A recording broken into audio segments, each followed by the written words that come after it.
Shalom. యోహాను రాసిన మొదటి పత్రిక 2వ అధ్యాయము 25వ వచనము. 1 John chapter 2 verse 25. నిత్య జీవము అనుగ్రహించునన్నదియే ఆయన తానే మనకు చేసిన వాగ్దానము. And this is what he promised us, eternal life.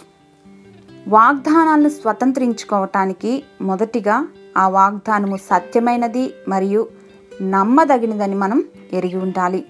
We should know the reality and the truth. అనేక మార్లు అబద్ధమైనది అసత్యమైనది కూడా ఒకేలాగా ఉండి మనం అవే నిజాలనుకుని పొరబడుతూ ఉంటాం. ఇలా మోసగింపబడకుండా ఉండటానికి మనకు బోధింపబడుతున్నది ఏమిటో ఎల్లప్పుడూ పరిశుద్ధ లేఖనాల ఆధారంగా పరిశోధించుకోవాలి. విశ్వాసులు నిరంతరము వివేకము కలిగిన ఆత్మను కలిగి ఉండాలి. For example, imitation jewellery and original gold jewellery looks alike from far. కానీ ఒరిజినల్ గోల్డ్తో నకిలీ దానిని కంపేర్ చేసి నిశితంగా పరిశీలిస్తే మాత్రమే అది నకిలీదని తెలుస్తుంది.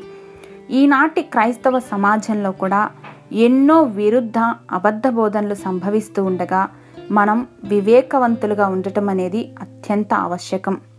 గొర్రె చర్మము కప్పుకొని ఉన్న తోడేళ్లు మన మధ్యలో మనలో ఒకరిగా చలామణి అయిపోతూ ఉండగా అటువంటి వారి పట్ల డిజర్నింగ్ స్పిరిట్ ఉండాలి. మన చుట్టూ ఉన్న వ్యక్తుల స్వభావం తెలుసుకోగలిగినటువంటి వివేకం, సిద్ధాంతపరమైన బోధల విషయంలో వివేకం. So abide in the word of God and abide in the spirit of God. మా తండ్రి, అద్వితీయ సత్యదేవుడు అయిన మిమ్మును మీరు పంపిన క్రీస్తును ఎరుగటయ్యే నిత్య జీవమని మాకు తెలియపరిచినందుకు వందనాలు ప్రభువా.